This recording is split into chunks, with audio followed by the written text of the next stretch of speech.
guys, Megan here, and time for another book review. Today I'm going to be talking about this. This is book number 6 in The Woman of the Otherworld series by Kelley Armstrong, and it is called Haunted. And personally, I'm not a huge fan of this cover. I don't know, it just seems too Twilighty for me, I don't know. So, we are once again switching character perspectives. The last 2 books have been from Paige's point of view. This is going to be from Eve Levine's point of view, which is interesting considering she has been dead the past 3 or so years. It's been maybe another few months to a year since the last book, so little time jump. And we are seeing a lot of the afterlife in this since, like I said, Eve Levine is dead. She was killed some point in the 2nd book. And I like that because before we've had a very limited perspective of what Eve was like. And a lot of it is like mixed. From most spellcasters in this world, Eve is like bad. She is evil and just bad because she is a dark witch. She studies dark witch magic and sorcerer magic, and she is very good at it too. So we got that perspective. We got Savannah's perspective, that being that she was a badass and a good mom. And then we see a glimpse of her in the last book, where she is pretty cool.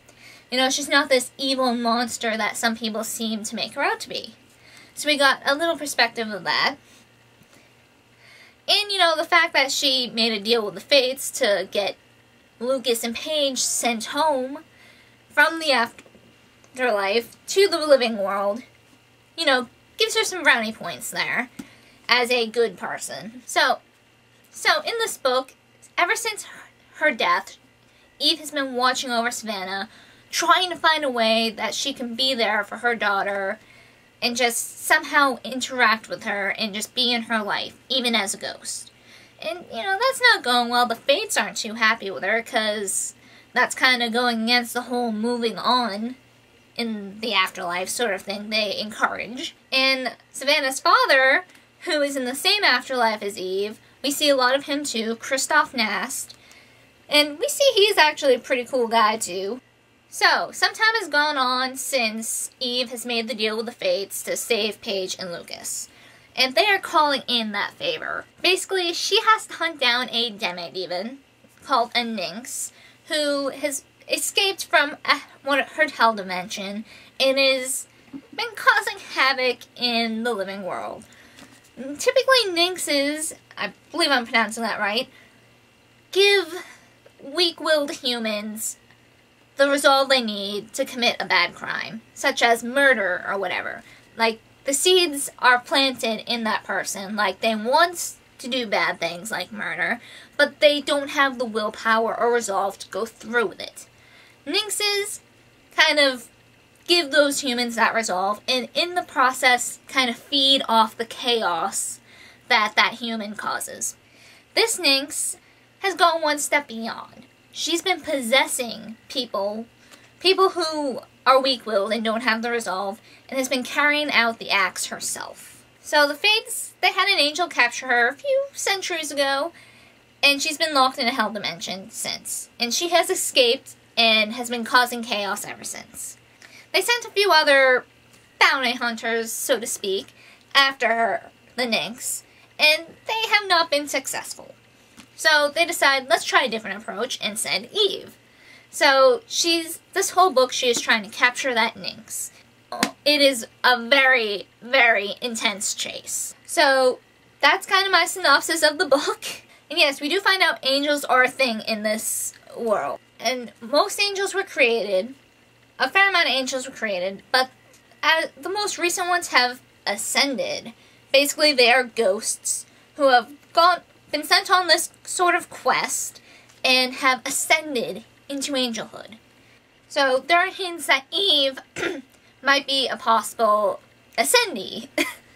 And capturing this Nynx is her kind of quest to prove that she is worthy of being an angel. And Eve likes this idea because if she is an angel, she can have more of an impact on Savannah's life. She has the potential to interact with her more than she has been now. So that's why she's kind of going along with this, as well as the fact that she owes the Fates a favor. Now, this book is awesome, like the previous books, and I'm just loving, like, all these different perspectives we're getting of the supernatural world here. And I love how Kelley Armstrong has been switching narrators pretty often, and I like that because I feel it keeps me from getting bored with all these characters. Like, I feel if I had to read too many books, there's 13 books in this series, and I had to read too many of the books in a row from one character's point of view, I'd probably grow bored and a little annoyed with that character after a while. So I like how things have been switching. Like, so far it seems like we're not spending any more than 2 books in a row on a character. So, awesome.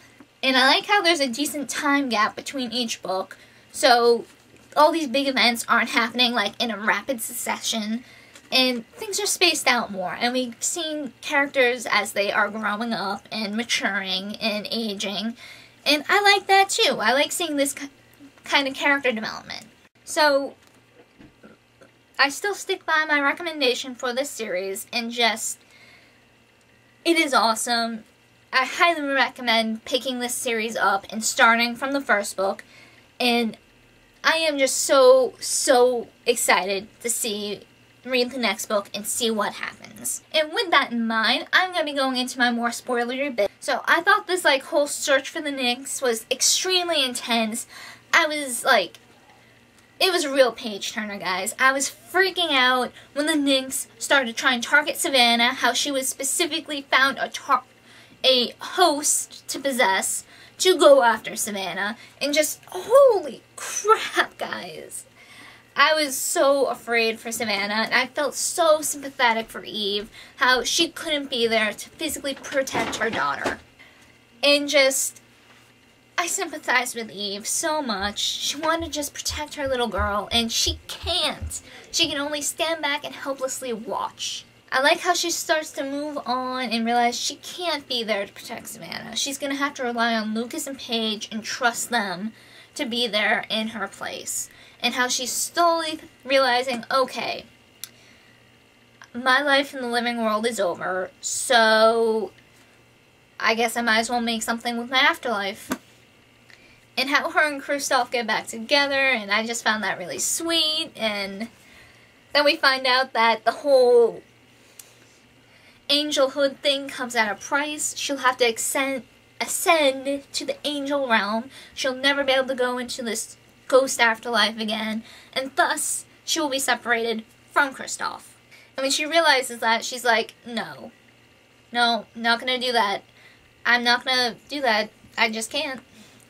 But then she ends up accepting the role of angelhood because it was the only way for her to be able to save not only Savannah, but Lucas and Paige and Jamie Vegas and from the Nix, and she had to make that horrible sacrifice, and I got pretty emotional at that, 'cause I'm like, now she's gonna have to go in the angel realm and leave Kristoff, and it's horrible. And then, you know, I love the little deal the Fates set with her at the end, like, okay, we can pull Persephone here. 6 months a year, you're in the angel realm doing your angel duties. The other 6 months, you can be in the ghost world and chill out with Kristoff. So, I thought that was awesome. Despite all the trouble and chaos Eve has caused for the Fates, they are still willing to cut her that deal, if only because she did have to make that tough sacrifice. She was between a rock and a hard place.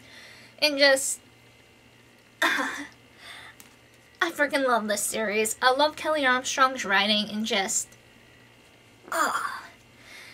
can't wait to read the next book, which I believe we are back in Elena's point of view. So, that's it for this book review, and I guess I'll see you guys next time. See ya.